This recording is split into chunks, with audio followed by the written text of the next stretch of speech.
Hello everyone, আজকে আমরা আলোচনা করব তোমার ভাই অ্যালকোহল নিয়ে। বেসিক্যালি আমরা গত লেকচারে অ্যালকোহল নিয়ে আলোচনা স্টার্ট করছিলাম এবং আমরা অ্যালকোহলের কয়েকটা গুরুত্বপূর্ণ বিক্রিয়া দেখে আসছি। আমরা প্রথমে আজকেও কিছু অ্যালকোহলের প্রস্তুতিমূলক বিক্রিয়া বা তোমার ভাই তৈরি করা যায় কিভাবে সেটা দেখে আসবো। সো চলো আমরা তাহলে আজকে যেটা দেখবো প্রথমে সেটা হচ্ছে বীজারণ দ্বারা অ্যালকোহল প্রস্তুতি। তো তাহলে তোমাদের কাছে আমি একটা প্রশ্ন করতে চাই ভাই, এটা অনেকবার তোমার উত্তরও দিছো জিনিসটা। সেটা হচ্ছে ভাই দেখো তো, প্রশ্নটা হচ্ছে তোমার ভাই বীজারণ মানে কি? যে কোনো এই জৈব বিক্রিয়াতে বীজারণ বলতে কি বোঝায় ভাই? বিজারণ বলতে বেসিক্যালি বোঝায় হাইড্রোজেন যুক্ত হওয়া। মনে রাখবা, জৈব যৌগতে বিজারণ দ্বারা বোঝায় হাইড্রোজেন যুক্ত হওয়া, আর জৈব যৌগতে জারণ দ্বারা কি বোঝায় ভাই? জারণ দ্বারা বোঝায় হচ্ছে ভাই তোমার অক্সিজেন যুক্ত হওয়া। তো যদি তুমি কখনো কোথাও দেখো বিজারণ বিক্রিয়া বলছে, তার মানে তুমি সরাসরি কি যুক্ত করে দিবা? হাইড্রোজেন যুক্ত করে দিবা। আর যদি কোথাও দেখো যে জারণ বিক্রিয়া বলছে, তাহলে তুমি কি যুক্ত করবা? অক্সিজেন যুক্ত করবা। ওকে, আচ্ছা। তাহলে এখন দেখো, এই যে বিজারণ দ্বারা অ্যালকোহল প্রস্তুতি, মানে বেসিক্যালি আমরা এই যৌগের মধ্যে অ্যালকোহলটা দুইভাবে যুক্ত করতে পারি। বিজারণের একটা প্রসেস, আর এটা তুমি সরাসরি কিন্তু হাইড্রোজেন যুক্ত করতে পারো। তার মানে আমি যদি এখন লিখি যে এখানে হাইড্রোজেন যুক্ত হওয়ার উপায়, হাইড্রোজেন যুক্ত হওয়ার উপায়, ভাই উপায় কি কি আছে দেখো তো। একটা হচ্ছে যে ভাই আমরা তো দেখলাম যে বিজারণ বিক্রিয়া দ্বারা হাইড্রোজেন যুক্ত হওয়া যায়। তাহলে আমরা একটা দেখলাম যে হাইড্রোজেন যুক্ত হওয়ার জন্য এক নম্বর উপায় কি ভাই? সেটা হচ্ছে ভাই বিজারণ বিক্রিয়া দ্বারা। মানে হাইড্রোজেনটা যুক্ত হতে পারবে কিভাবে? বিজারণ বিক্রিয়া দ্বারা। আচ্ছা, দুই নাম্বার আরেকটা উপায় আছে, সেটা হচ্ছে তুমি ভাই সরাসরি হাইড্রোজেন যুক্ত করে, সরাসরি হাইড্রোজেন যুক্ত করে। তাহলে ভাই কি বললাম দেখো তো, তোমার একটা যৌগের মধ্যে দুইভাবে হাইড্রোজেন বেসিক্যালি যুক্ত হইতে পারবে। একটা হচ্ছে ভাই বিজারণ বিক্রিয়া দ্বারা, আর একটা হচ্ছে ভাই সরাসরি হাইড্রোজেন যুক্ত করে। কিন্তু সরাসরি হাইড্রোজেন যুক্ত করে এটাতে যে ঝামেলাটা আছে, তোমার এখানে প্রভাবক ইউজ করতে হবে। তাহলে চলো আমরা একটা একটা করে দোনোটা পদ্ধতি দেখি, মানে দোনোটা পদ্ধতিতে আমরা কিভাবে অ্যালকোহল তৈরি করতে পারবো। তো চলো তাহলে আমরা এখন প্রথমে লিখবো হচ্ছে আগে এই যে মেথড ওয়ান, মানে পদ্ধতি ওয়ান, মানে এই এক নাম্বারটা দিয়ে। তাহলে আমরা আগে তাহলে এক নাম্বারটা দিয়ে অ্যালকোহল তৈরি করব। ওকে, তাহলে চলো ফার্স্ট আমরা লিখবো হচ্ছে ভাই তোমার এখানে মেথড ওয়ান, মানে আমরা কার সাহায্য নিব?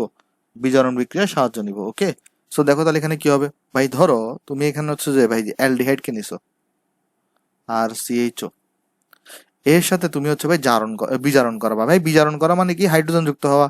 আর আমরা সবাই জানি বিজারণে কোন ধরনের হাইড্রোজেন যুক্ত হয়? জায়মান হাইড্রোজেন, বা যেটা সদ্য তৈরি হয়েছে।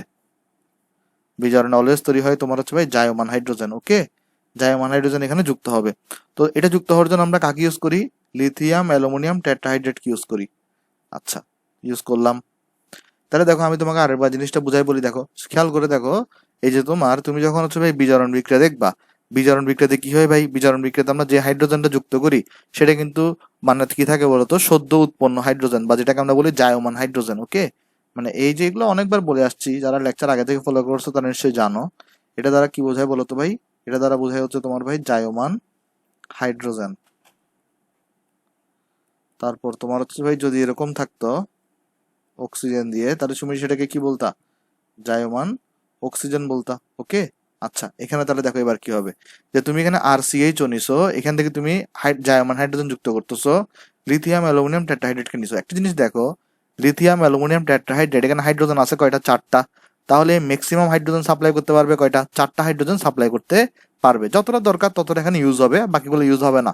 আচ্ছা চলো তাহলে দেখি কি হয় এখানে। খেয়াল করে দেখো, আমার এখানে যেহেতু তৈরি করতে হবে অ্যালকোহল, অ্যালকোহলের মধ্যে কি হয় দেখো, আমি যদি জিনিসটাকে একটু বাম পাশে আনি, এই জিনিসটাকে যদি আমি একটু বাম পাশে আনি,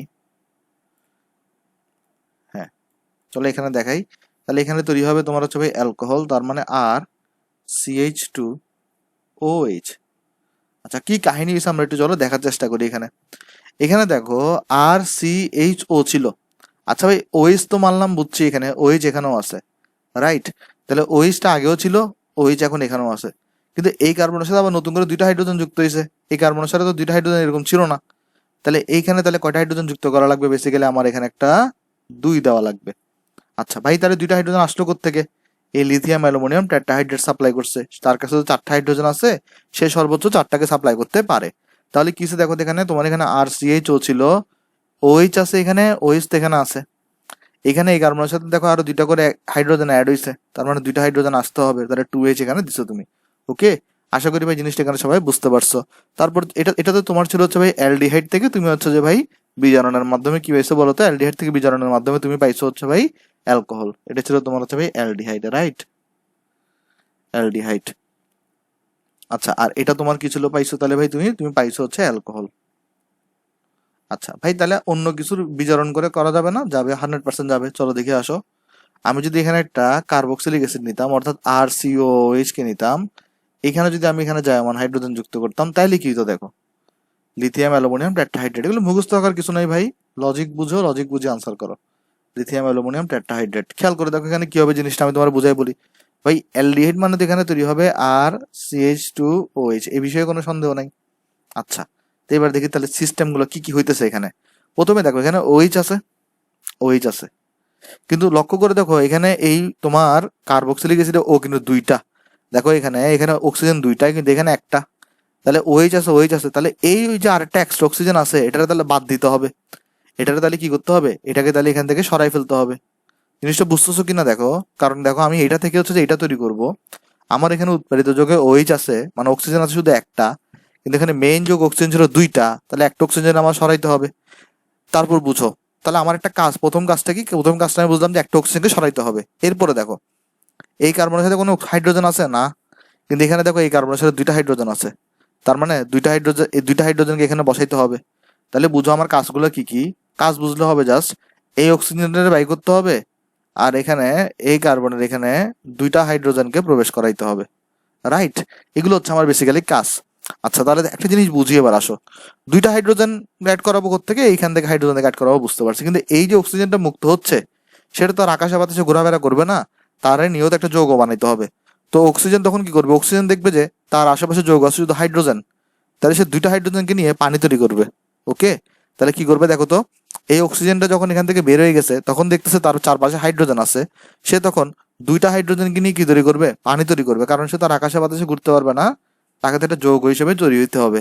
তখন কি করবে দেখো, আমি জিনিসটা আবার বুঝাই বলি। এই যে অক্সিজেনটা বের হইলো, সে দেখতেছে তার চারপাশে হাইড্রোজেন আছে, তখন সে দুইটা হাইড্রোজেনের সাথে যুক্ত হয়ে H2O পানি তৈরি করলো। তাহলে এবার কি কি হয়েছে দেখো তো এখানে, এই যে দেখো এইখানে দুইটা হাইড্রোজেন লাগছে, এবং এই অক্সিজেনেরও দুইটা হাইড্রোজেন লাগছে। তাহলে এই যৌগটার মোট কয়টা হাইড্রোজেন লাগছে ভাই? চারটা হাইড্রোজেন লাগছে। তো ভাই চারটা হাইড্রোজেন আসবে কোত্থেকে ভাই? এখানে তাহলে 4 দিবা, আর এখানে দেখো লিথিয়াম অ্যালুমিনিয়াম টেট্রাহাইড্রেট, তো এ তো ম্যাক্সিমাম চারটা হাইড্রোজেন সাপ্লাই করতে পারে, চারোটারই সাপ্লাই করে দিছে। তাহলে ভাই কাহিনী কি হয়েছে আমি তোমার বলি। এখানে তুমি যে চারটা হাইড্রোজেন এখানে যুক্ত করছো, এর মধ্যে দুইটা হাইড্রোজেন এই কার্বনের সাথে যুক্ত হয়েছে, আর বাকি দুইটা হাইড্রোজেন এই অক্সিজেনের সাথে যুক্ত হয়ে এখানে পানি তৈরি করছে। ভাই সমতা করে দেখো, সমতা হয়ে গেছে কিন্তু অলরেডি। ওকে, সো এভাবে তুমি দেখো ভাই জিনিসটা এখানে, এগুলো মুখস্থ রাখতে গেলে তুমি আসলে পারবা না, তুমি জাস্ট একটু বুঝে বুঝে প্র্যাকটিস করবা, তাহলে দেখবে হয়ে গেছে।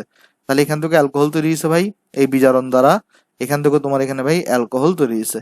আচ্ছা, যারা জানো না তাদের জন্য লিখে দিই, এই যে লিথিয়াম অ্যালুমিনিয়াম এই টেট্রাহাইড্রেট বলে এটারে, এই যে LiLH4, এটারে বলা হয় তোমার হচ্ছে ভাই লিথিয়াম অ্যালুমিনিয়াম অ্যালুমিনিয়াম টেট্রাহাইড্রেট। ওকে, আচ্ছা, চলো তাহলে আমরা নেক্সটে যাই। নেক্সটে আমরা চলো যে মেথড 2 নিয়ে আলোচনা করি আমরা। এই যে সরাসরি হাইড্রোজেন যুক্ত করে, আমরা তাহলে বিজারণটা দেখলাম, তাহলে আমরা কিন্তু চাইলে এখন সরাসরি হাইড্রোজেন যুক্ত করে তোমার কি তৈরি করতে পারি? অ্যালকোহল তৈরি করতে পারি। 1 মিনিট। হ্যাঁ, তাহলে চলো আমরা এখন মেথড 2 দেখে আসো।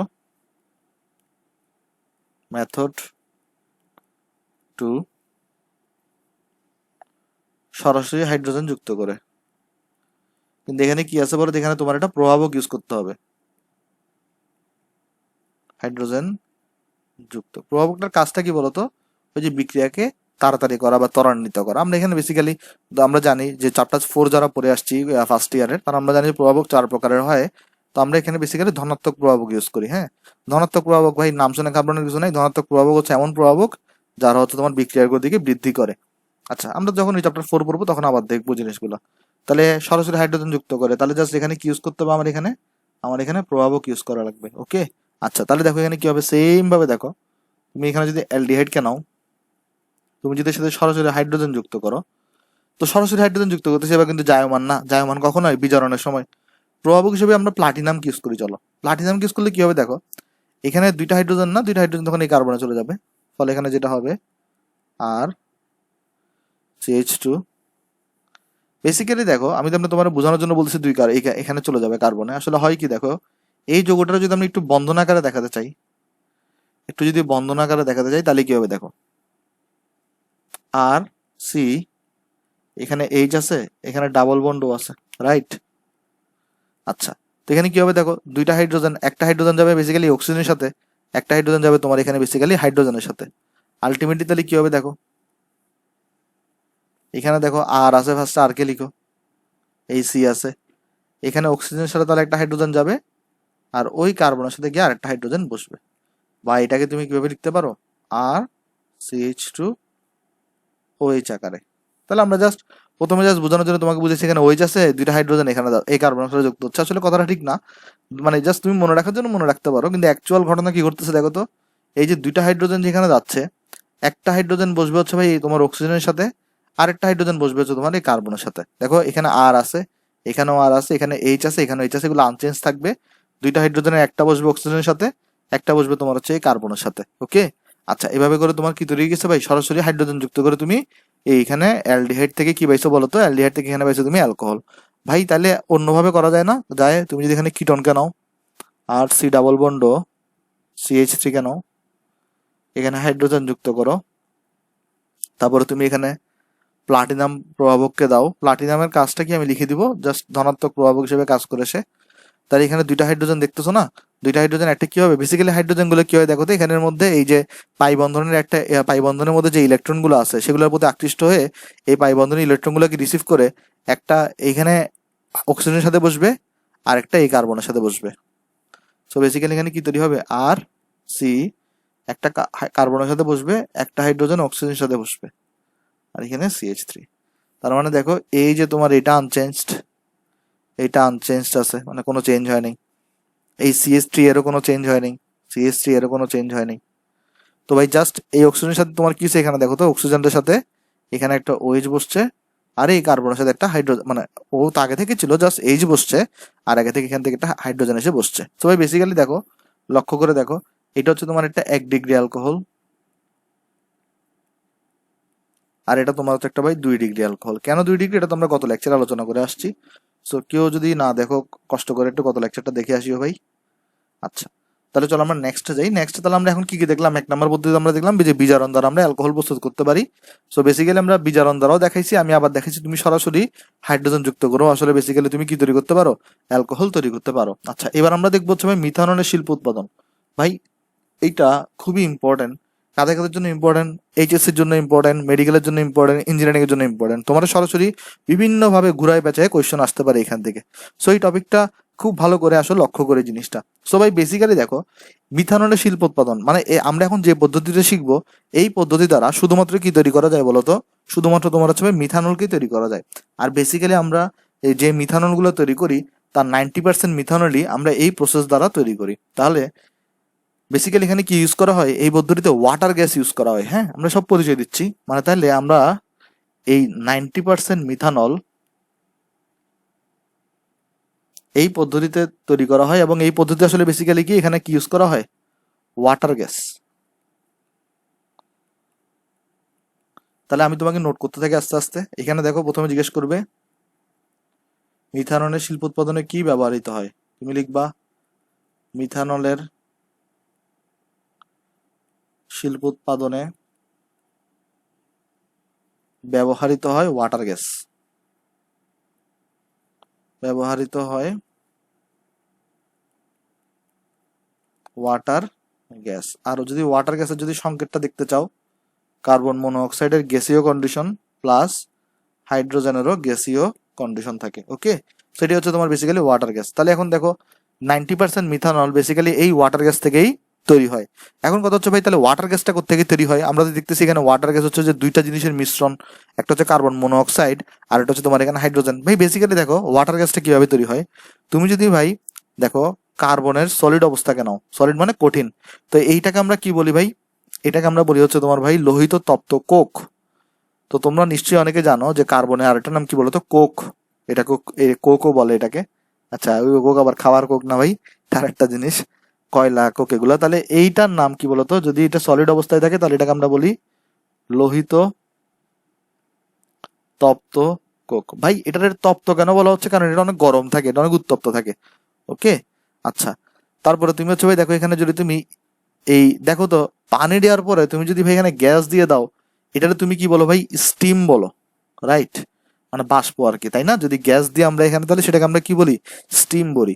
আর পানি কখন বলি? যদি আমরা এখানে লিকুইড দিই, এই স্টোর পর যদি এল দিই তাহলে সেটাকে আমরা এই পানি বলি, আর যদি জি দিই তাহলে সেটাকে আমরা স্টিম বলি। তার মানে এই লোহিত তপ্ত কোককে যদি আমরা স্টিমের সাথে বিক্রিয়া করাই প্রায় 1300 ডিগ্রি সেন্টিগ্রেড তাপমাত্রায়, তাপমাত্রাটা মুখস্থ রাখবা ভাই, কারণ এটা পরীক্ষা অনেকবার আসছে। কিভাবে কিভাবে কি কোয়েশ্চেন দিতে পারে আমি সব দেখাই দিব। প্রায় 1300 ডিগ্রি সেন্টিগ্রেড তাপমাত্রায় উত্তপ্ত করলে তোমার এখানে ওয়াটার গ্যাস তৈরি হয়।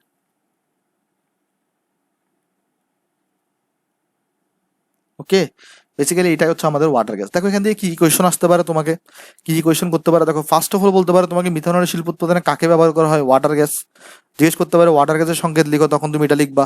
জিজ্ঞেস করতে পারে ওয়াটার গ্যাস কত তাপমাত্রায় তৈরি হয়, তখন তুমি 1300 ডিগ্রি সেন্টিগ্রেড লিখবা। এটাও জিজ্ঞেস করতে পারে ওয়াটার গ্যাস কাকে বলে, তখন তুমি কি লিখবা? লিখবা যে লোহিত তপ্ত কোকের মধ্যে প্রায় 1300 ডিগ্রি সেন্টিগ্রেড তাপমাত্রায় স্টিমকে চালনা করা হলে যে কার্বন মনোঅক্সাইড ও হাইড্রোজেনের মিশ্রণ তৈরি হয়, সেই মিশ্রণকে বা আমরা বলতে পারি ওয়াটার গ্যাস। আমি চলো জিনিসটার সংজ্ঞাটা নেক্সট পৃষ্ঠায় লিখে দিই, কারণ আমরা এই নিচের পৃষ্ঠায় আরো এই পৃষ্ঠাতে আরো আলো অনেক কিছু আলোচনা করবো। তাহলে আমরা লিখবো এরকম, এখানে লোহিত তপ্ত কোকের মধ্য দিয়ে প্রায় 1300 ডিগ্রি সেন্টিগ্রেড তাপমাত্রায় তোমার হচ্ছে যে ভাই স্টিম চালনা করা হলে, স্টিম চালনা করা হলে যে কার্বন মনোঅক্সাইড গ্যাস ও হাইড্রোজেন গ্যাস এর মিশ্রণ পাওয়া যায়,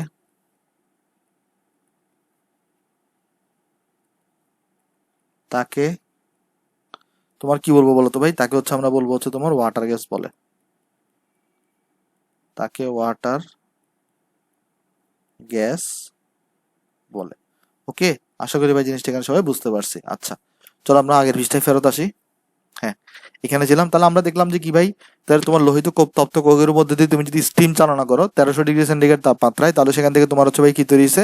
ওয়াটার গ্যাস তৈরি হয়েছে। আর এইবার তুমি যদি এই ওয়াটার গ্যাসকে নাও এবং এই ওয়াটার গ্যাসের সাথে তুমি যদি ভাই হাইড্রোজেন গ্যাসকে যুক্ত করো আবার, তাহলে কি করতেছো বলো তো ভাই? ওয়াটার গ্যাসের সাথে হাইড্রোজেন গ্যাসকে যুক্ত করতেছো। এইবার দেখো প্রভাবকগুলো খুবই ইম্পর্টেন্ট, এই প্রভাবকগুলো খুবই ইম্পর্টেন্ট। এখান থেকে বুয়েটেও কোয়েশ্চেন আসছে। প্রভাবক কাকে ইউজ করা হয়? দেখো কপার অক্সাইড, যেটাকে আমরা বলতে পারি কিউপ্রাস অক্সাইড। তারপরে তোমার হচ্ছে যে ভাই ইউজ করা হয় হচ্ছে জিঙ্ক অক্সাইড, ইউজ করা হয় অ্যালুমিনিয়াম অক্সাইড অথবা ক্রোমিয়াম অক্সাইড। এবং টেম্পারেচার থাকে হচ্ছে ভাই 300 ডিগ্রি সেন্টিগ্রেড, এবং তোমার হচ্ছে এখানে প্রেসার থাকে হচ্ছে ভাই 200 অ্যাটমসফিয়ার। আমি বলে দিব কিভাবে কিভাবে কোয়েশ্চেন আসবে, জাস্ট প্রভাবকটা একটু মুখস্থ রাখতে হবে ভাই। তাহলে ভাই বেসিক্যালি এখান থেকে তৈরি হবে তোমার হচ্ছে ভাই CH3OH। ওকে, আচ্ছা, তাহলে চলো আমি তোমাকে জিনিসগুলো এখানে ব্যাখ্যা করি, এখানে কি কি কাহিনী আছে এখানে খেয়াল করে দেখো। এখানে আমরা কি করছি ভাই? এই যে ওয়াটার গ্যাসকে নিছি, ওয়াটার গ্যাসের সাথে আমরা আবার কি করছি বলতো? হাইড্রোজেন গ্যাসকে যুক্ত করছি। কি কি প্রভাবক আমরা নিছি? কপার অক্সাইড বা cuprous oxide, zinc oxide, aluminium oxide অথবা ক্রোমিয়াম অক্সাইড। দেখো এই দুইটাকে নিতে হবে, আর এই দুইটার মধ্যে যে কোনো একজনকে নিবা। আর তুমি 300 ডিগ্রি সেন্টিগ্রেড দিবা, 2 অ্যাটমসফিয়ার তাপমাত্রা দিবা, তোমার এখান থেকে তৈরি হবে মিথানল। দেখো এখানে কার্বন একটা ছিল, কার্বন এখানে একটা, এখানে হাইড্রোজেন ছিল দুইটা, দুইটা মোট চারটা, এখানে তিনটা, একটা মোট চারটা, অক্সিজেন একটা, অক্সিজেন একটা, রাইট? এখান থেকে তোমার এখানে দেখো মিথানল তৈরি হয়েছে। তাহলে ভাই দেখো তোমাকে কোয়েশ্চেন করতে পারে যে দেখো কয়েকভাবে বলতে পারে যে মিথানল তৈরির শিল্প উৎপাদন পদ্ধতি দেখো, তাহলে তোমাকে দুইটা বিক্রিয়া দেখাইতে হবে। তারপর তোমাকে মেডিকেল এন্ড এমসিকিউতে বেসিক্যালি আসলে এই কোয়েশ্চেনটা করে, এবং বেশ কয়েকবার করছেও। জিজ্ঞেস করছে যে তোমার এখানে এই যে ওয়াটার গ্যাস থেকে যখন আমরা মিথানল তৈরি করি তখন নিচের কোনটিকে আমরা প্রভাবক হিসেবে ইউজ করি। তাহলে প্রভাবকগুলো খুব মনোযোগ দিবে, মনে রাখবা প্রভাবক যেগুলো আছে। আমরা মাত্র দেখলাম কি কি প্রভাবক আছে ভাই। একটা আছে কপার অক্সাইড, এটা তো নিতেই হবে তোমার, জিঙ্ক অক্সাইডকে নিতেই হবে, আর তুমি এখানে অ্যালুমিনিয়াম অক্সাইড বা ক্রোমিয়াম অক্সাইড এই দুজন থেকে যে কোনো একজনকে নিবা। আর এখানে দেখো ভাই একটা জিনিস লক্ষ্য করে দেখো, ওয়াটার গ্যাস তৈরির তাপমাত্রা হচ্ছে ভাই 1300 ডিগ্রি, আর ওয়াটার গ্যাস থেকে মিথানল তৈরির তাপমাত্রা কিন্তু 300 ডিগ্রি, দুইটা কিন্তু আলাদা আলাদা। সেগুলো একটু কষ্ট করে মনে রাখবা ভাই। এটা আসলে পুরোটাই বেসিক্যালি অনেকটা মুখস্থ করার মতোই জিনিস।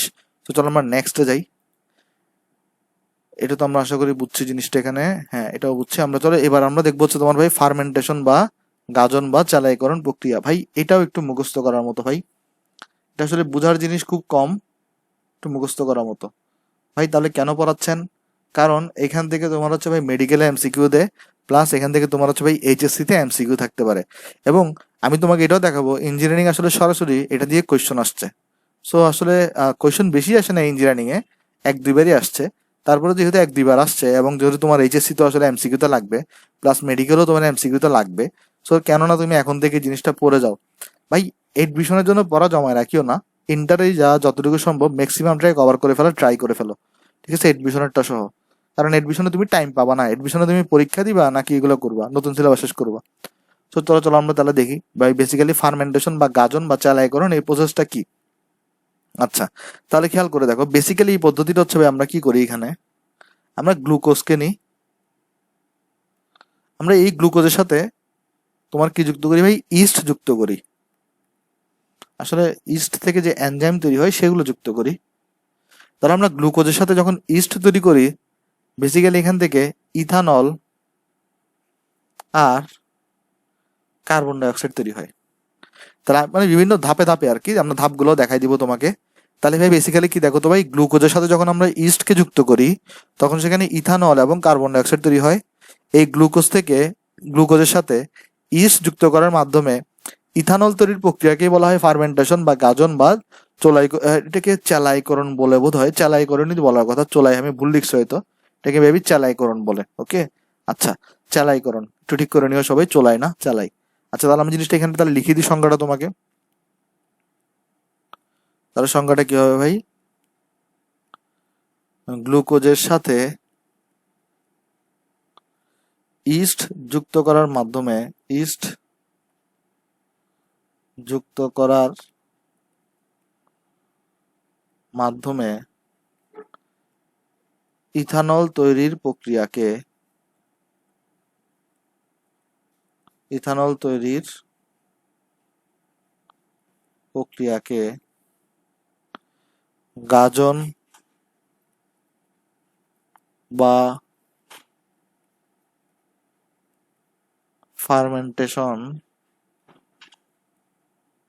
বলে। ওকে আশা করি জিনিসটা এখানে সবাই বুঝতে পারছো জিনিসটা। তাহলে এখন তোমার মনে কোয়েশ্চন আসতে পারে যে ভাই তাহলে কি আমরা ইথানলকে এভাবেই তৈরি করি, মানে গ্লুকোজ থেকে? না ভাই, আসলে আসলে বেসিক্যালি আমরা ইথানলকে এভাবে তৈরি করি না। কেন তৈরি করি না তার একটা কারণ আছে। কারণটা হচ্ছে ভাই এই যে গাজন বিক্রিয়াটা, এটা আসলে খুবই স্লো একটা প্রসেস। তার মানে আমরা লিখতে পারি এখানে এরকম যে গাজন প্রক্রিয়া খুবই ধীর প্রক্রিয়া। মানে বেসিক্যালি এটা এতটাই স্লো যে এটা দিয়ে আসলে আমরা তোমার হচ্ছে যে নর্মাল বাণিজ্যিকভাবে ইথানলকে আমরা আসলে এভাবে তৈরি করি না, খুবই ধীর প্রক্রিয়া। ওকে, যেহেতু এটা অনেক স্লো রিয়াকশন তাই আমরা বেসিক্যালি আসলে এখানে এইভাবে তৈরি করি না। এখন তোমাদের মনে একটা কোয়েশ্চন আসতে পারে, সেটা হচ্ছে ভাই আমরা তো জানি গ্লুকোজের সংকেত C6H12O6 আর ইথানলের সংকেত C2, বা আমি যদি CH3CH2OH এভাবে লিখতে পারি, অথবা C2H6O লিখতে পারি। তাহলে ভাই এখানে আমরা দেখতেছি এখানে আছে 2টা কার্বন, এখানে আছে 1টা কার্বন, তাহলে মোট হলো 3টা কার্বন, এখানে আছে 6টা। তাহলে কি সমতা কিভাবে হবে, এখানে 2টা দাও, এখানে 2 দাও, তাহলে কিছু দেখো তো এখানে 2টা ইথানল নিলে 4টা কার্বন হয়ে যাচ্ছে, 2টা কার্বন দিলে 2টা কার্বন, তাহলে মোট কার্বন 6টা হয়ে গেছে। এভাবে তোমার কি হয়ে গেছে বলো তো ভাই, এভাবে তোমার সমতা হয়ে গেছে। আশা করি জিনিসটা এখানে বুঝতে পারছো। আচ্ছা তাহলে এরপর দেখো, এরপর এখানে আরেকটা কোয়েশ্চন থেকে যায় যেটা তুমি অলরেডি বায়োলজিতেও পড়ছো আসলে বেসিক্যালি। এই যে গ্লুকোজটা দেখতেছো না ভাই, এই গ্লুকোজটা আমরা আসলে পাচ্ছি কোত্থেকে, বা গ্লুকোজ উৎস কি কি? ভাই বেসিক্যালি তোমার হচ্ছে আমরা গ্লুকোজের উৎস জানি দুইটা আছে। আমরা বায়োলজিতেও পড়ে আসছি, আসলে আমি বায়োলজি কম পারি, যতটুকু পারি ততটুকু থেকে দেখাই দিই। গ্লুকোজের উৎস যেগুলো ছিল, গ্লুকোজের দুই ধরনের উৎস আছে।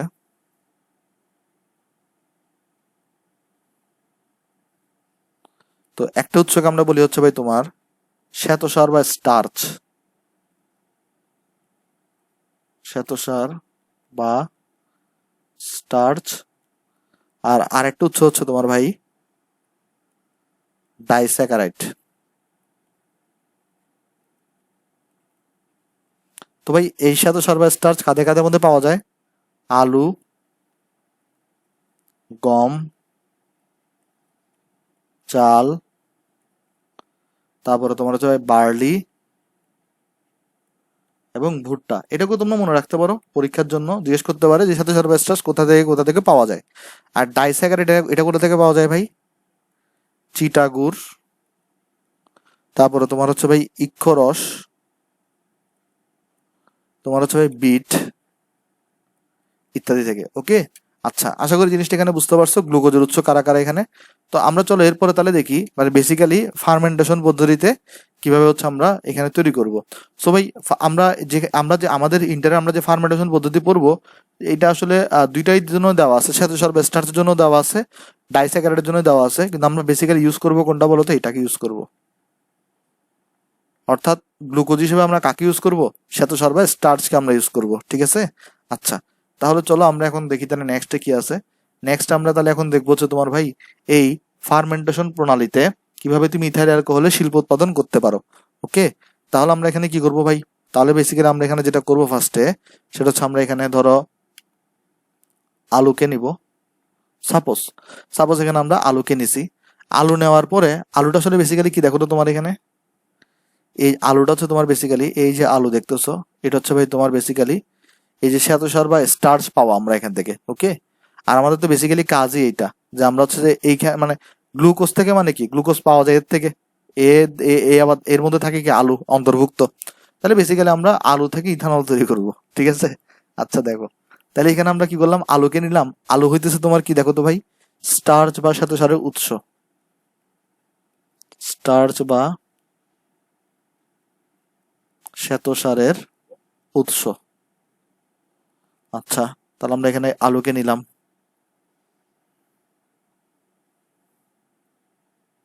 তা বাসায় ট্রাই করিও না আবার, ঠিক আছে?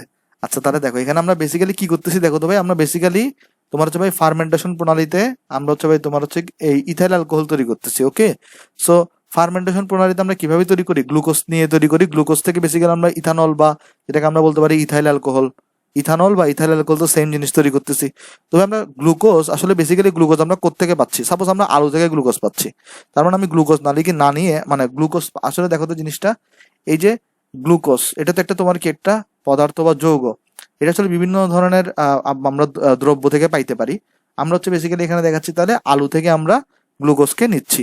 তো ভাই এই যে আলুকে যদি আমরা উত্তপ্ত করি, অর্থাৎ যদি আমরা এখানে 140 ডিগ্রি সেন্টিগ্রেড তাপমাত্রা দিই, তাহলে দেখা যাবে এখানে একটা মন্ড তৈরি হয়েছে, যেটা বা এটাকে আমরা আরেকটা নাম দিতে পারি ম্যাশ। একটা মন্ড বা একটা কি তৈরি হবে বলতো? একটা ম্যাশ তৈরি হবে। ওকে, তার মানে আলুকে যদি আমরা 140 ডিগ্রি সেন্টিগ্রেড তাপমাত্রায় উত্তপ্ত করি, তাহলে সেখান থেকে তৈরি হবে কি দেখো তো ভাই? সেখান থেকে তৈরি হবে হচ্ছে আমাদের ভাই মন্ড বা ম্যাশ তৈরি হবে। আচ্ছা, বুঝলাম জিনিসটা এখানে। দেন তুমি যদি এই মন্ড বা ম্যাশকে একটু ঠান্ডা করো, একটু কি করো বলো তো ভাই? একটু যদি ঠান্ডা করো, ঠান্ডা তুমি কিভাবে করবা? তোমাকে এখানে তার একটু ওয়েট করতে হবে। মানে আমরা একটা জিনিস দেখো, তোমার ধরো একটা পানি গরম আছে, তাহলে তুমি এই পানিটাকে ঠান্ডা কিভাবে করতে পারো? তুমি ঠান্ডা করতে পারো দুই ভাবে। একটা হচ্ছে ভাই এখানের মধ্যে তুমি তোমার ধরো অধিক শীতল একটা পদার্থকে প্রবেশ করাই দাও, অথবা আরেকটা ভাবে করতে পারো তুমি হচ্ছে কিছুক্ষণ ওয়েট করো, কিছুক্ষণ ওয়েট করে জিনিসটা ঠান্ডা হয়ে যাবে। তো দেখো এই যে মন্ড বা ম্যাশটা এখন কত তাপমাত্রায় আছে? 140-এ। আমি তখন এখানে কি করব?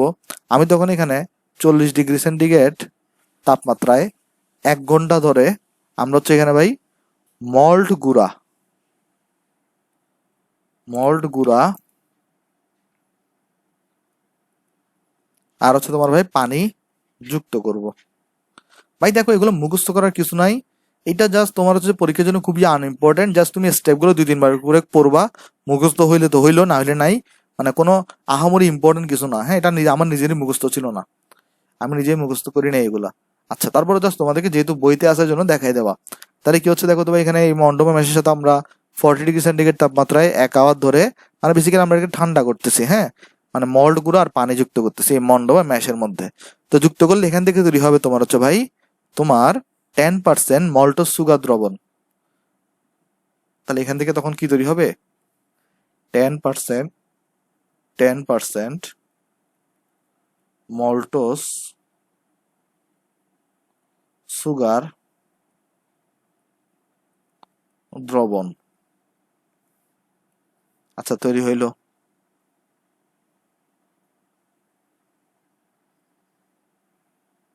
এরপর দেখো তৈরি হয়েছে এখানে। ওকে ভাই, এবার আমরা কি করব ভাই? এবার দেখো, আমরা বলছিলাম বেসিক্যালি আমরা এখানে এই ফার্মেন্টেশনে কি করি, এই গ্লুকোজের মধ্যে আমরা ইস্ট যুক্ত করি। তো দেখো ভাই, ইস্ট যেটা আছে, এই ইস্ট থেকে আমরা 2 ধরনের এনজাইম পাই। এক ধরনের এনজাইমের নাম হচ্ছে, আমরা জানি সবাই, মল্টেস। বায়োলজিতে এগুলো পড়ে থাকার কথা। একটা হচ্ছে এনজাইমের নাম হচ্ছে মল্টেস, আর আরেকটা এনজাইমের নাম হচ্ছে তোমার ভাই জাইমেস। ওকে, আচ্ছা, তাহলে ভাই বেসিক্যালি আমরা যেটা এখানে করব সেটা হচ্ছে ভাই, আমরা এখানে এই যে আমার 10% যে মল্টস সুগার দ্রবণটা তৈরি হয়েছে না এখানে, এখানে আমরা যেটা করব, এই যে মল্টেস মানে যেটা আমরা ইস্ট থেকে পাচ্ছি, মল্টেস, এটা যেহেতু একটা এনজাইম, এটাকে আমি লাল বক্স করি। এটাকে আমরা এই মল্টস সুগার দ্রবণের সাথে যুক্ত করব। তাহলে মল্টেসকে আমরা এই মল্টস সুগার দ্রবণের সাথে আমরা যুক্ত করব। আর ভাই এই মল্টসটা আমরা পাচ্ছি কোত্থেকে ভাই? ইস্ট থেকে পাচ্ছি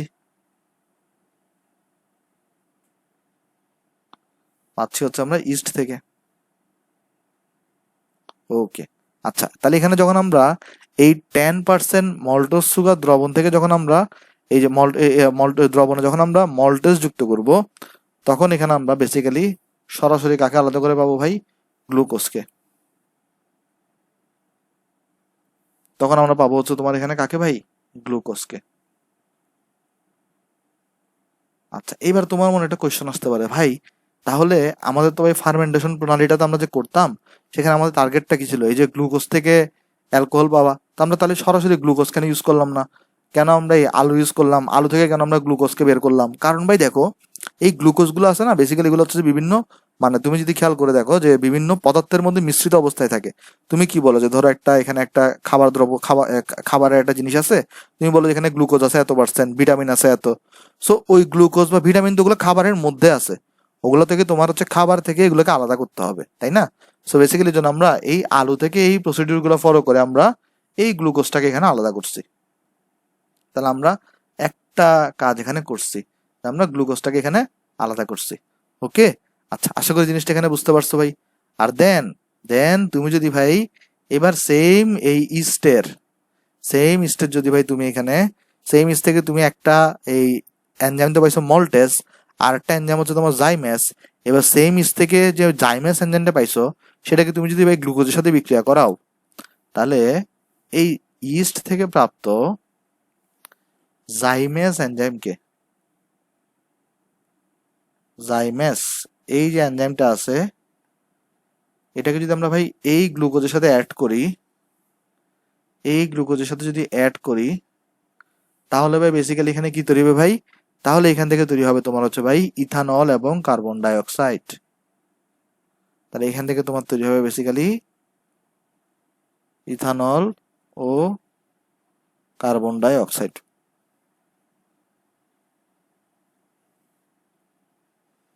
এখন তুমি যদি ভাই আমার জিজ্ঞেস করে এটা ভাই মুখস্থ করা লাগবে কিনা, আমি হাজুরকে বলতে পারি আমি নিজে মুখস্থ করি নাই। আচ্ছা, কারণ হইতেছে যে এটা একটু বেশি মানে এটা তো পুরাটাই আসলে বুঝার তেমন কিছু নাই আসলে, বলতে গেলে যদি আমি বলি। হ্যাঁ, ভেঙে ভেঙে বুঝতে পারো, কিন্তু এটা তোমার পরীক্ষার জন্য অনেক আনইম্পর্টেন্ট জিনিস আর কি। তারপরে যেহেতু বইতে আছে, আমরা জন্য দেখাই দিলাম। তাহলে ভাই দেখো এখানে হয়েছে কি কি। আমরা প্রথমে আলুকে নিয়েছিলাম, দেন আমরা 140 ডিগ্রি সেন্টিগ্রেড তাপমাত্রায় উত্তপ্ত করছি। এখানে একটা মন্ড বা ম্যাশ তৈরি হয়েছে, সেই মন্ডে আমরা মল্ট গুঁড়া পানি যুক্ত করছি। সেখান থেকে 10% মল্টস সুগার দ্রবণ তৈরি হয়েছে। ওই মল্টস সুগার দ্রবণে আমরা মল্টেজকে যুক্ত করছি, সেই মল্টেজটা আমরা পাইছি কোথেকে, ইস্ট থেকে পাইছি, ফলে এখানে গ্লুকোজ তৈরি হয়েছে। ওই ইস্ট থেকে আমরা আরেকটা এনজাইমকে পাই যার নাম জাইমেস, ওইটাকে আমরা এই গ্লুকোজের সাথে অ্যাড করছি আবার, তাহলে এখান থেকে আমরা পাইছি তোমার হচ্ছে ভাই ইথানল এবং কার্বন ডাইঅক্সাইড। দেখো এগুলোকে বিক্রিয়া আকারেও দেখানো যায়, কিন্তু বিক্রিয়া আকারে দেখালে জিনিসটা আসলে অনেক বড় হবে এবং তোমার মুখস্থ রাখতে কষ্ট হবে, তাই আসলে আমি এইভাবে ব্লক আকারে দেখাতে চাইছি, মানে বেসিক্যালি এটা থেকে এটা, এটা থেকে এটা, এটা থেকে এটা, এটা থেকে তুমি ফাইনালি এটা পাচ্ছ। ওকে, সো বিক্রিয়া আকারে তোমার দেখানো লাগবে না, তুমি জাস্ট হচ্ছে ভাই তুমি এভাবে করে স্টেপ বাই স্টেপ ব্লক আকারে দেখাই দিলে চলো হবে জিনিসটা। তাহলে চলো নেক্সটে যাই।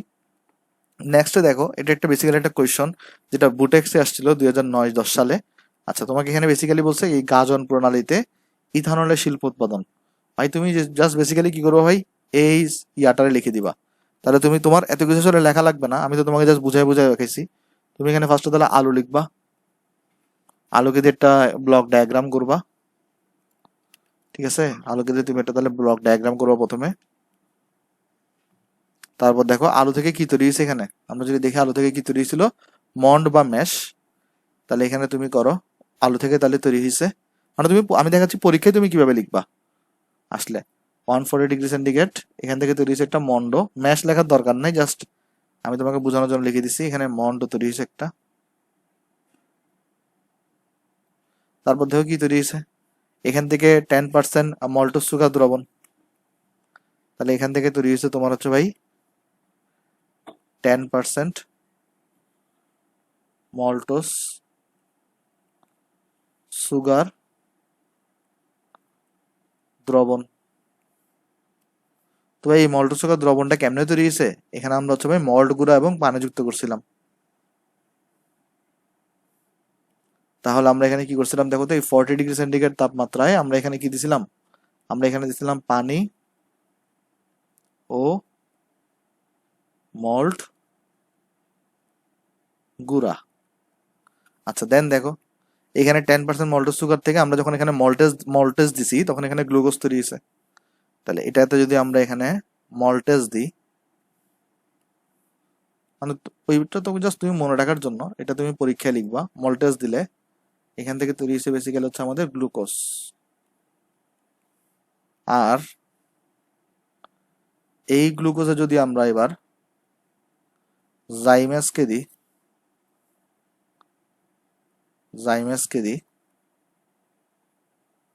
তাহলে বেসিক্যালি আমাদের তৈরি হবে এখানে ইথানল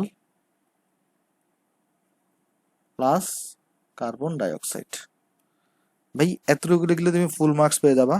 এটাই হচ্ছে তোমার ভাই গাজন বা চালাইকরণ। অনেক কঠিন ভাবে পড়ানো যায়, আমি চেষ্টা করছি ব্লক আকারে সোজা করে দেখানোর, যে তুমি এতটুকু মনে রাখলেই তোমার চলবে। সো এটা তো জাস্ট তোমাকে একটু ভেঙে ভেঙে দেখাইছি, এখানে জাস্ট একটু মানে একদম তাড়াহুড়ো করে লিখে দিছি যে তুমি আসলে পরীক্ষায় এভাবে আনসার করবা, পরীক্ষায় ওইভাবে আনসার করবা না।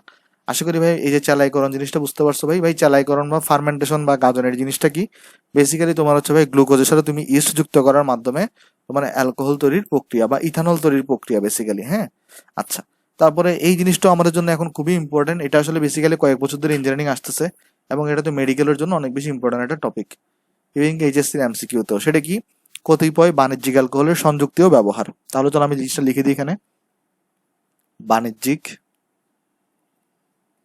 অ্যালকোহল। তো আমরা এখানে বেসিক্যালি একটা ছক করব,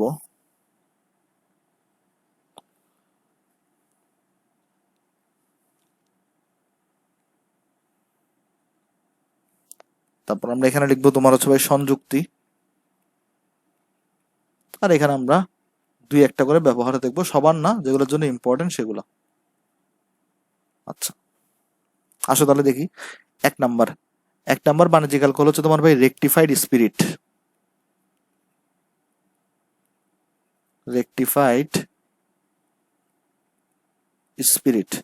সো বেসিক্যালি রেকটিফাইড স্পিরিট কি দিয়ে গঠিত, 95.6% এখানে ইথানল থাকে, তারপর প্লাস 4.4% এখানে পানি থাকে। ভাই তুমি এত কিছু মনে রাখতে যাও না, তুমি জাস্ট এটা মনে রাখবা। তাহলে তোমাকে যদি কেউ জিজ্ঞেস করে রেকটিফাইড স্পিরিট কাকে বলে, তখন তুমি কি বলবা, 95.6% ইথানল ও 4.4% পানির সংযুক্তির ফলে যে অ্যালকোহল তৈরি হয় সেটাকে আমরা কি বলি ভাই, রেকটিফাইড স্পিরিট বলি। আর এটা কোথায় ইউজ করা হয়, আমরা জানি বিভিন্ন ল্যাবরেটরিতে যন্ত্রপাতি পরিষ্কার করার কাজে এই রেকটিফাইড স্পিরিট ব্যবহৃত হয়, অর্থাৎ পরীক্ষাগারে ব্যবহৃত হয়। ওকে, তাহলে এক নাম্বারটা আশা করি ক্লিয়ার হিসেবে তোমাদের। চলো আমরা দেখি 2 নাম্বার। 2 নাম্বারটাকে আমরা বলি মিথিলেটেড স্পিরিট। এটা কি ভাই? এখানে ইউজ করি আমরা বেসিক্যালি 95.6% ইথানল, তারপর ইউজ করি আমরা 5 থেকে 10% মিথানল,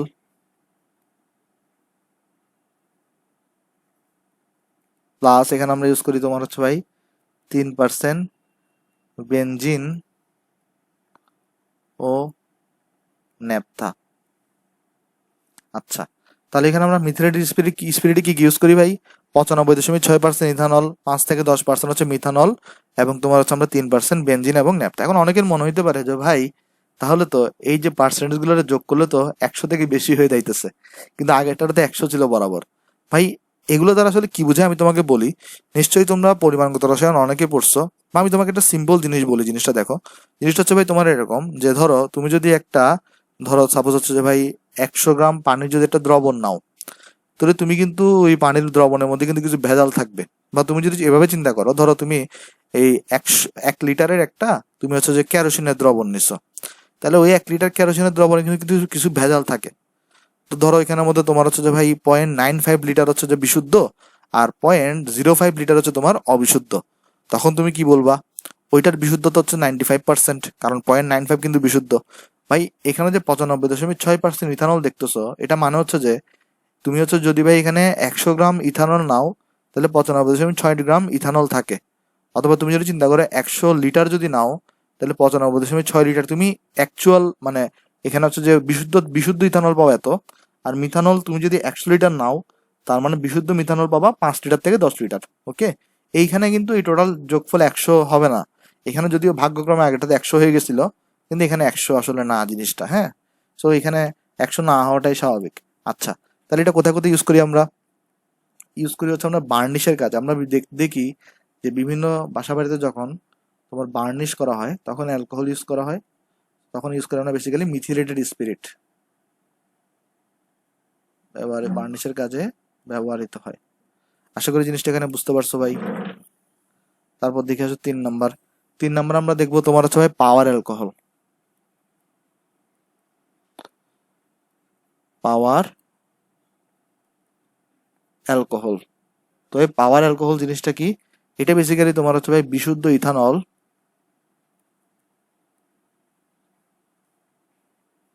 আর হচ্ছে তোমার ভাই পেট্রোল থাকে এখানে, আর তোমার এখানে থাকবে হচ্ছে ভাই বেনজিন। এটা আমরা কোথায় ইউজ করি? বুঝতে পারতেছো, পাওয়ার অ্যালকোহল, তার মানে তোমার হচ্ছে যেগুলো হচ্ছে যে তাপ শক্তি উৎপাদন করে, এগুলো বেসিক্যালি এগুলো কাজ কি বলতো? এগুলো কাজ হচ্ছে তোমার ভাই তাপ শক্তি উৎপাদনে ব্যবহৃত হয়। আচ্ছা, 4 নাম্বার। এগুলো একটু মুখস্থ করাই লাগবে রে ভাই, তোমার পরীক্ষা আসবে, আমি এখনই কোয়েশ্চন দেখাবো তোমাকে। 4 নাম্বার হচ্ছে ভাই তোমার উড স্পিরিট। উড স্পিরিটে বেসিক্যালি কি থাকে ভাই? 98% মিথানল থাকে,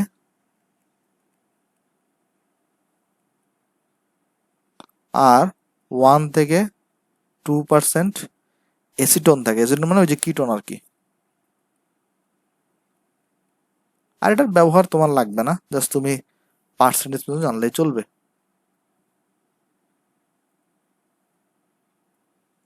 ওকে, আশা করি ভাই বুঝতে পারছো। তাহলে এটা ব্যবহার দরকার নেই বা প্রয়োজন নেই, নট নেসেসারি।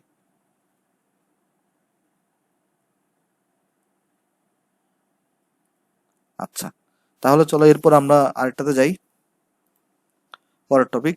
দেখো এখানের মধ্যেই চুয়েট আসছিল এই কোয়েশ্চনটা 9-10 সালে। তো এখানে জিজ্ঞেস করছে তোমাকে হচ্ছে ভাই পাওয়ার অ্যালকোহল, রেকটিফাইড স্পিরিট ও মিথিলেটেড স্পিরিটের সংজ্ঞা দাও। আমি তোমাকে একটা দিয়ে বুঝাই দিই। দেখো তো ভাই পাওয়ার অ্যালকোহল কি ছিল ভাই? বিশুদ্ধ ethanol plus petrol plus benzene. তাহলে তুমি কি মনে রাখবা? তুমি মনে রাখবা হচ্ছে ভাই তোমার পাওয়ার অ্যালকোহল যেটা,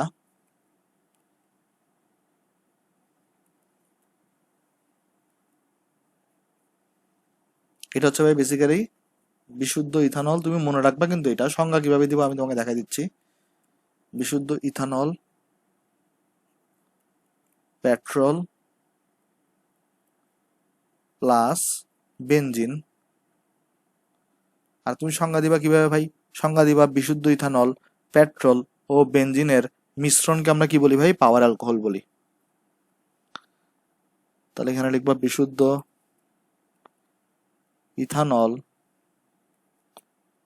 পেট্রোল ও বেনজিনের মিশ্রণকে পাওয়ার অ্যালকোহল বলে। মানে তোমার একটা কঠিন সংখ্যায় যাওয়ার দরকারই নেই, তুমি এভাবে করে সংখ্যাগুলো দিয়ে ফেলবা।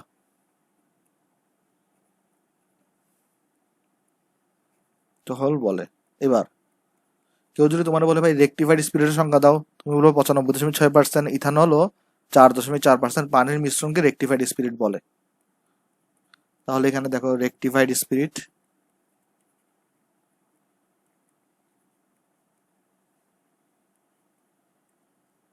এটা হচ্ছে তোমার 95.6% ইথানল ছিল আর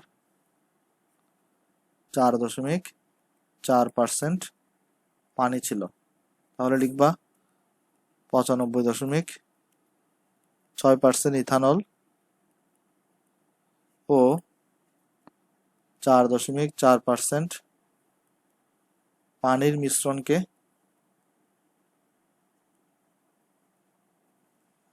রেকটিফাইড স্পিরিট বলে। ভাই কিছুই মুখস্থ রাখা লাগবে না, জাস্ট ওই ছকটা মুখস্থ রাখলেই চলবে। এগুলোর জন্য নতুন কোনো সংজ্ঞা মুখস্থ রাখা লাগবে না। এই ছকটা টপ মোস্ট ইম্পর্টেন্ট, কারণ তোমার এগুলো অনেক দেখবে হেল্প করবে, সৃজনশীল বলো, এমসিকিউ বলো, সব জায়গাতে। এরপরে বলছো ভাই মিথিলেটেড স্পিরিট, এটা আমি লিখে দিচ্ছি না, দেখাই দিই এখান থেকে, তুমি জাস্ট বলবে এই মিশ্রণ, এদের মিশ্রণকে আমরা বেসিক্যালি কি বলবো? মিথিলেটেড স্পিরিট বলবো। এটা নিজের আশা করে লিখে ফেলতে পারবা। চলো তাহলে আমরা অলরেডি তাহলে শেষ করে আসলাম যে অ্যালকোহলের প্রস্তুতি বিক্রিয়াগুলো শেষ করে আসলাম। এরপর হচ্ছে আমরা এখন তাহলে দেখবো হচ্ছে তোমার অ্যালকোহলের গুরুত্বপূর্ণ বিক্রিয়া। এই অ্যালকোহলের তুমি যে সুবিধাটা পাবা সেটা হচ্ছে ভাই অ্যালকোহলের যে বিক্রিয়াগুলো দেখবা তুমি, এর বেশিরভাগ তুমি আগে থেকে পড়ে আসছো। যেমন এই বিক্রিয়াটা লক্ষ্য করে দেখো, এই বিক্রিয়াটা বলতেছে কি অ্যালকোহলের সাথে অতিরিক্ত সালফিউরিক অ্যাসিড এবং অতিরিক্ত অ্যালকোহল যোগ করলে কি হবে।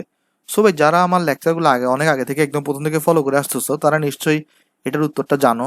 তারপর আমি চলো যারা দেখো না এই লেকচারগুলো, তারপরে তাদের জন্য আমি একটু করে এখানে বলে দিই। ভাই দেখো এই টপিক থেকে এই যে দেখতেছো এই কোয়েশ্চনটা, এটা থেকে বিভিন্নভাবে কোয়েশ্চন নিতে পারে। আমি চলো তোমাকে ফার্স্ট আগে লিখি মেথড 1 বা কেস 1 লিখে আসো। কি কি কোয়েশ্চন নিতে পারে চলো আমরা সবগুলো কেস নিয়ে আলোচনা করি। কেস 1 হচ্ছে তোমার ভাই ফিল ইন দ্য গ্যাপস থাকবে। কিরকম ফিল ইন দ্য গ্যাপস আমি তোমার বলি।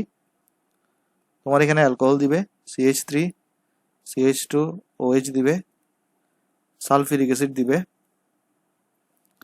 তারপর তোমার এখানে টেম্পারেচার লেখা থাকবে হচ্ছে ভাই 165 থেকে 170 ডিগ্রি সেন্টিগ্রেড, যে কোনো একটা লেখা থাকবে, হয় 165 লেখা থাকবে না হলে 170 ডিগ্রি সেন্টিগ্রেড লেখা থাকবে। দেন তোমাকে এখানে একটা খালি করে দিবে। ওকে, কি উৎপন্ন হবে এখানে বলতে হবে তোমাকে। আচ্ছা, অথবা অথবা দেখো তোমার এখানে আরেকটা দিতে পারে CH3 CH2 OH sulphuric acid. দেন তোমাকে টেম্পারেচার দিবে এখানে 140 ডিগ্রি সেন্টিগ্রেড। দেন তোমার এখানে একটা ফিল ইন দ্য গ্যাপস দিবে।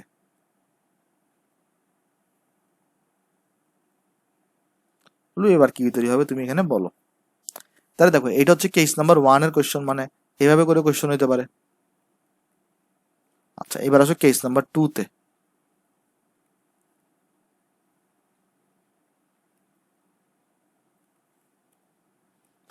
এইটাতে আসলে বেশ কয়েকভাবে কোয়েশ্চন করা যায়।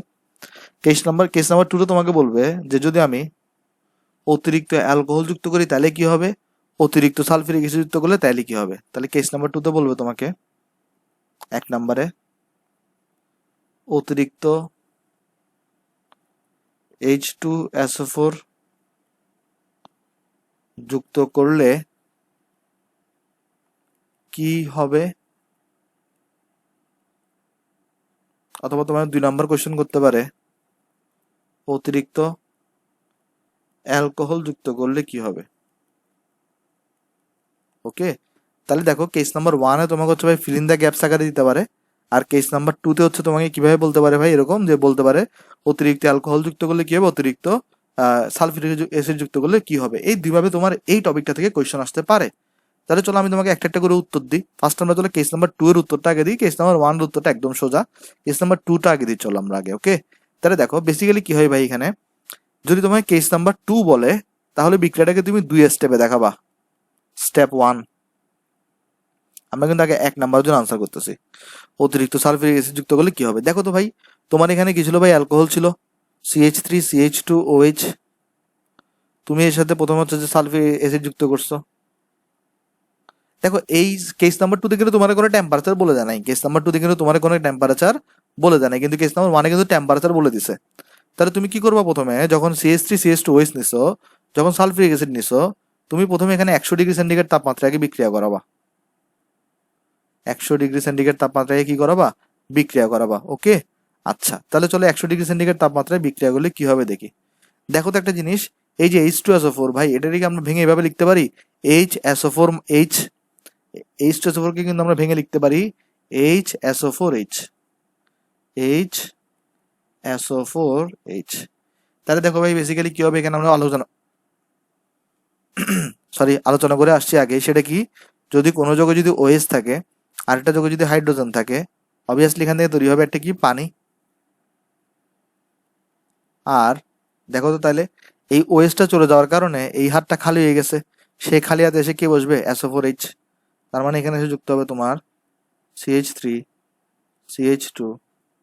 আমি SO4H-টাকে আচ্ছা এখানে দেখাই নিচে, যেহেতু জায়গা নাই এখানে, SO4H, এই কার্বন এসে SO4H এখানে বসছে। ওকে, আচ্ছা তাহলে স্টেপ 1 এ তোমার এই ঘটনা ঘটছে। তাহলে এবার দেখো স্টেপ 2 তে কি হবে। স্টেপ 2, তোমার এটা কি ছিল ভাই, অতিরিক্ত সালফিউরিক অ্যাসিড যুক্ত করলে। তার মানে স্টেপ 2 তে কি, তোমার অতিরিক্ত H2SO4 বা সালফিউরিক অ্যাসিড যুক্ত করা হলে, এই জিনিস তোমরা আগেও দেখে আসছো ভাই, আমি আগেও এটা কয়েকবার দেখাইছি, তাও দেখাই দিচ্ছি যেহেতু এখানে আসছে আবার। দেখো তো তাহলে স্টেপ 1 এ কি তৈরি হয়েছে ভাই, স্টেপ 1 এ তৈরি হয়েছে তোমার CH3CH2 আর SO4H।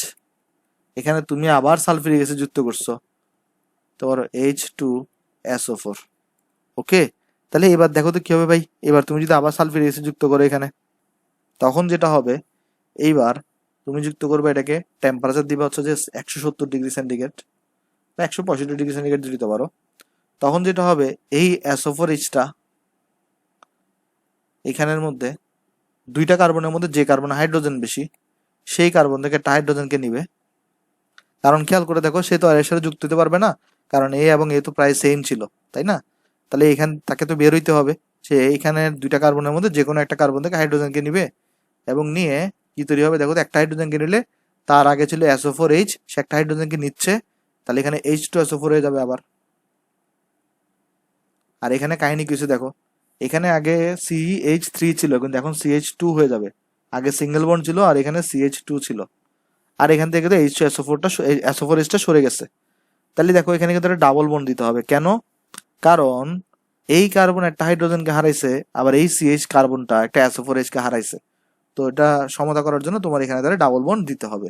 তাহলে দেখো ভাই, এখান থেকে আমরা যেটা বুঝলাম সেটা হচ্ছে ভাই, যদি প্রথমে স্টেপ 1 এ কি করবে ভাই, এখানে এভাবে করে পানি বের হয়ে যাবে এবং SO4H যুক্ত হবে, টেম্পারেচার থাকবে 100 ডিগ্রি। আর স্টেপ 2 তে কি হবে, তুমি এখানে আবার সালফিউরিক অ্যাসিড যুক্ত করছো, তাহলে তখন তোমার এই SO4H-টা এখান থেকে হাইড্রোজেন একটা নিয়ে H2SO4 হিসেবে মুক্ত হবে, এবং CH2 থাকবে, এবং টেম্পারেচার এখানে কত, 170 ডিগ্রি। ওকে, তাহলে বুঝতেই পারতেছো, টেম্পারেচার যদি 170 থাকে, সেখান থেকে অ্যালকিন তৈরি হয়। তাহলে 165 বা 170 থাকলে এখান থেকে কি তৈরি হবে ভাই, অ্যালকিন তৈরি হবে। অর্থাৎ CH3, সরি, অ্যালকিন মানে তো CH2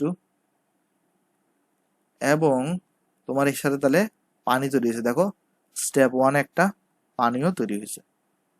ওকে, আচ্ছা তাহলে এই যে দেখো, এই যে আলটিমেটলি এই তাপমাত্রাতে 1 মোল পানি বের হয়ে গেছে। এই 1 মোল পানি বের হয়ে যাওয়ার জন্য যে বিক্রিয়াগুলা, এগুলোকে আমরা বলি নিরোধন বিক্রিয়া। তাই যেহেতু H2SO4-টা এখানে 1 মোল পানিকে বের করে ফেলছে, তাই H2SO4 কে আমরা একটা নাম কি ডাকি, নিরোধক ডাকি। ওকে, তাহলে 1 মোল পানি বের হয়ে যাওয়ার জন্য যে বিক্রিয়া তাকে আমরা বলি নিরোধন বিক্রিয়া, এবং যার দ্বারা নিরোধিত হয়েছে H2SO4 থাকার কারণে নিরোধিত হয়েছে, তার এই জন্য H2SO4 কে বলা হচ্ছে নিরোধক। ওকে, তাহলে চলো আমরা নেক্সটে যাই। নেক্সট আমরা তাহলে দেখবো এবার ওই যে কেস নাম্বার 2 এরই দ্বিতীয় কোশ্চেন উত্তর দিব, সেটা হচ্ছে অতিরিক্ত অ্যালকোহল যুক্ত করলে কি হবে।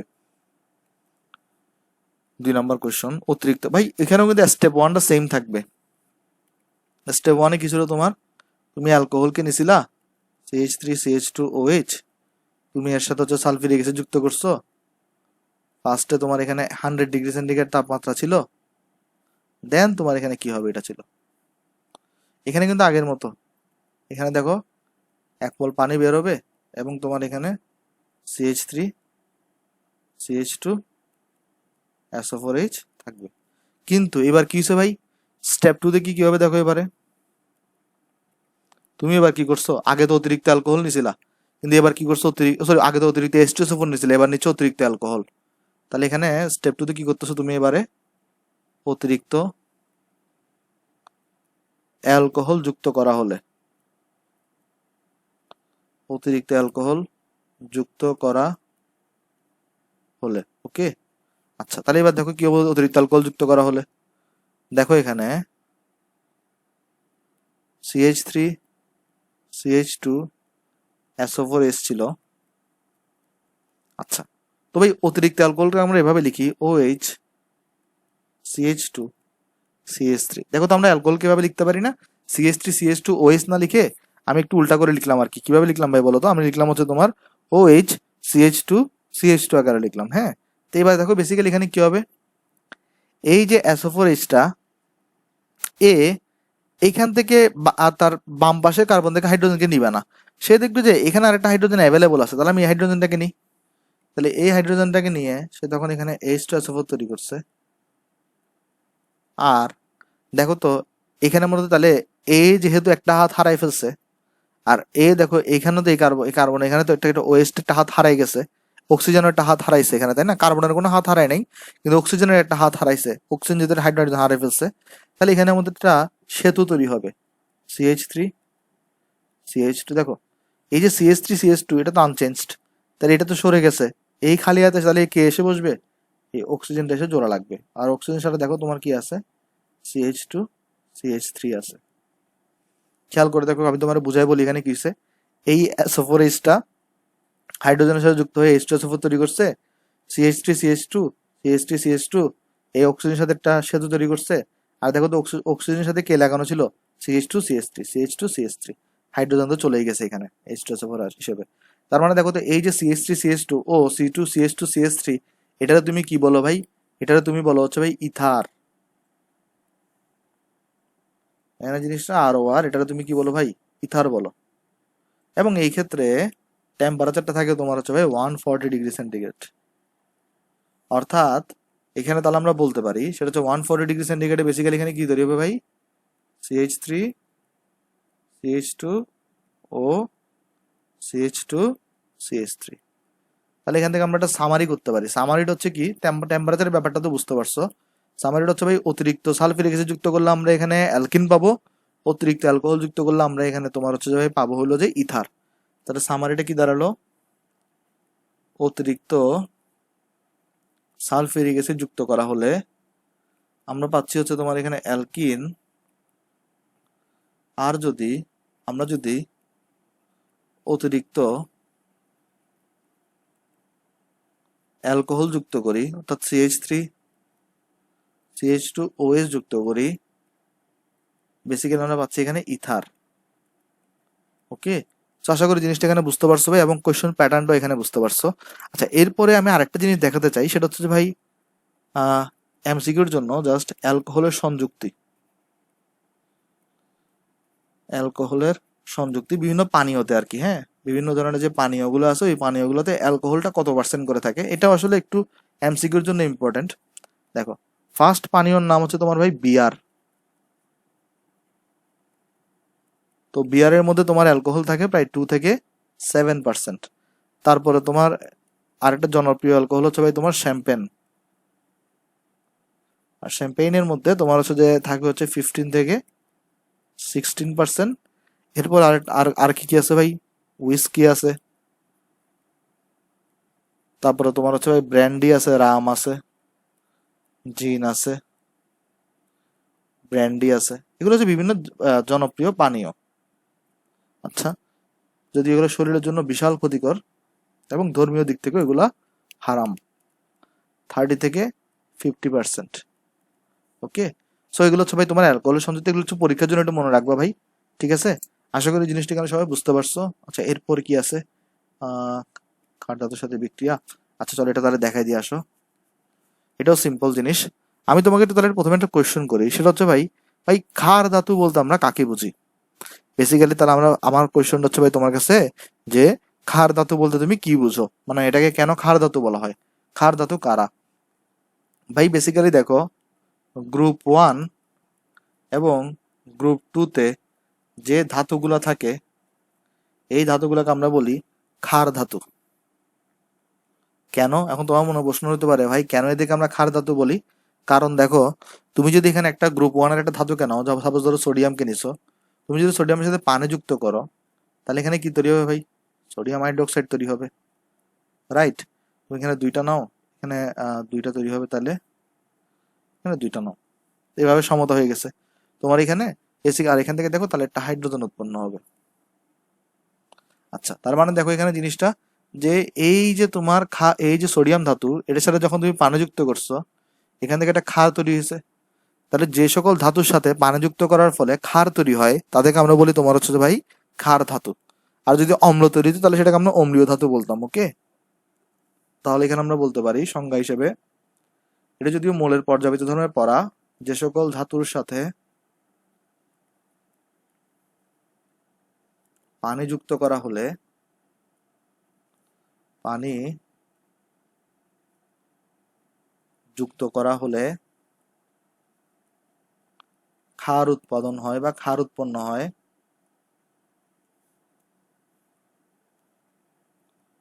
তাদেরকে ক্ষার ধাতু বলে।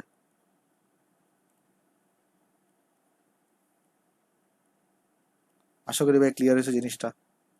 আচ্ছা, তাহলে চলো আমরা রিয়াকশন দেখে আসো। ভাই এই রিয়াকশনটা খুবই ইম্পর্টেন্ট, আমরা পরে আবারও পড়বো রিয়াকশনটা। কারণ কেন? কারণ এই রিয়াকশন দ্বারা তুমি অ্যালকোহলকে শনাক্ত করতে পারবা, মানে এই বিক্রিয়া দ্বারা আমরা কি করতে পারবো, ক্ষার ধাতুর সাথে যে বিক্রিয়া, এটা দ্বারা আমরা অ্যালকোহলের OH মূলককে শনাক্ত করা যায়। তাহলে এখানে আমরা কি বলতে পারি, এই বিক্রিয়াটা,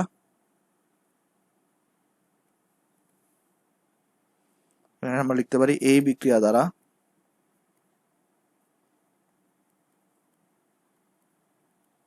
অ্যালকোহলের OH মূলককে শনাক্ত করা যায়। ওকে, আচ্ছা চলো তাহলে আমরা রিয়াকশনটা দেখে, বেসিক্যালি রিয়াকশনটা কি হয়। সাপোজ ধরো তুমি এখানে একটা CH3CH2OH অ্যালকোহলকে নিছো, তুমি এখানে সোডিয়ামের সাথে রিয়াকশন করাচ্ছ, যে কোনো ক্ষার ধাতু, আমি সোডিয়ামকে নিচ্ছি উদাহরণ হিসেবে। তাহলে ভাই দেখো বেসিক্যালি এখানে কি তৈরি হবে তোমার এখানে, চলো আমরা আলোচনা করার চেষ্টা করি। তো ভাই ফার্স্টে দেখো এখানে যেটা হবে, এইখানে যদি তুমি যদি সোডিয়ামকে নাও, তাহলে তোমার এখানে তৈরি হবে হচ্ছে CH3CH2, তারপরে তোমার এখানে তৈরি হবে হচ্ছে ONA। আচ্ছা, আর এখান থেকে তৈরি হবে তোমার হচ্ছে ভাই হাইড্রোজেন গ্যাস। আচ্ছা, তাহলে দেখো এখান থেকে কি কি তৈরি হলো, যখন আমরা সোডিয়ামের সাথে রিয়াকশন করাচ্ছি, তখন এখান থেকে তাহলে এই সোডিয়ামটা গিয়ে এখানে বসছে এবং এখান থেকে তৈরি হচ্ছে হাইড্রোজেন গ্যাস। তাহলে ভাই যদি সমতা করতে চাই, দেখো এখানে H2 আছে, তাহলে তুমি এখানে একটা 2টা দিয়ে দাও, তাহলে এটাকেও 2 দাও, এটাকেও 2 দাও, দেখো সমতা হয়ে গেছে। কিভাবে দেখো, এখান থেকে হাইড্রোজেন একটা সোর্স না শুধুমাত্র, কারণ এখানে দেখো Na এসে একটা বসছিল, তো এখানে তো H2 তৈরি হয়েছে, তাহলে 2টা হাইড্রোজেন লাগবে, তাহলে এখান থেকে একটা হাইড্রোজেন, এখান থেকে একটা হাইড্রোজেন, এর জন্য 2 দিলাম এখানে। ফলে এখানেও দেখো এখানে যেহেতু 2 দিছো, তাহলে এটাও 2 দিতে হবে, সোডিয়াম 2টা, তাহলে এখানেও সোডিয়াম 2টা দিতে হবে, এভাবে তোমার সমতা হয়ে গেছে। আচ্ছা, তাহলে এখানে আমরা এই বলছি যে এই বিক্রিয়াটা দ্বারা আমরা অ্যালকোহলকে শনাক্ত করতে পারবো কিভাবে। দেখো, এই যে ভাই হাইড্রোজেন, এটা কিন্তু একটা গ্যাস, তার মানে এখানে একটা এই বিক্রিয়ার মাধ্যমে তোমার এটা কি উৎপন্ন হবে, গ্যাস উৎপন্ন হবে, ঠিক আছে? আমি চলো তোমাকে ফিগার দিয়ে ভিজুয়ালাইজ করাই জিনিসটা, মানে ফিগার দিয়ে জিনিসটা বুঝাই। সাপোজ তুমি এখানে একটা পাত্র নিছো,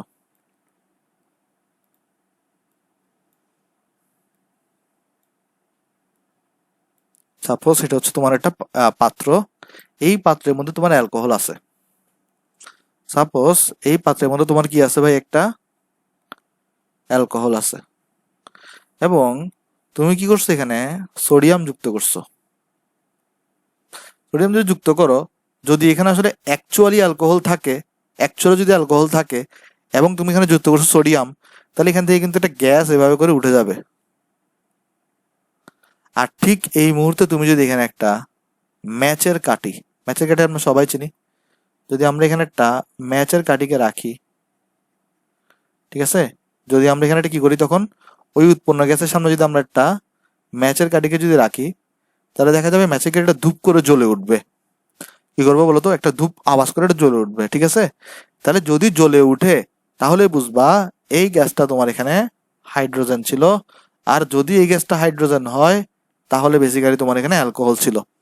আবার আমি বুঝাই বলি, দেখো, তোমার এখানে ধরো সামথিং একটা যৌগ আছে, তুমি সেটা কি জানো না, তুমি এখানে সোডিয়াম যুক্ত করছো। সোডিয়াম যুক্ত করার পরে তুমি এই দ্রবণের সামনে একটা ম্যাচের কাঠি আনছো। তো ম্যাচের কাঠি আনলে দেখো, যদি দেখো যে ম্যাচের কাঠিটা ধূপ করে জ্বলে উঠছে, তাহলে বুঝবা এখান থেকে হাইড্রোজেন গ্যাস আসছে। আর হাইড্রোজেন গ্যাস আসা মানে এখানে অ্যালকোহল ছিল। তাহলে অর্থাৎ কি হবে, তাহলে আমরা এখানে লিখতে পারি, এইভাবে আমরা শনাক্ত করতে পারি। তাহলে আমরা শনাক্তকরণ প্রসিডিউর কিভাবে করি, আমরা লিখবো যেরকম, উৎপন্ন গ্যাসকে অথবা উৎপন্ন গ্যাসটির সামনে ম্যাচের কাঠি বা দিয়াশলাইয়ের কাঠি আর কি, হ্যাঁ, ম্যাচের কাঠি ধরা হলে দেখা যাবে সেটি ধূপ করে জ্বলে উঠে। দেখা যাবে সেটি ধূপ মানে হঠাৎ করে আর কি, হ্যাঁ, হঠাৎ করে জ্বলে উঠে। আর এই জ্বলে উঠা দেখে তুমি কি শিওর হয়ে যাবা এখানে হাইড্রোজেন আছে? আর হাইড্রোজেন থাকা মানে বেসিক্যালি এখানে অ্যালকোহল ছিল।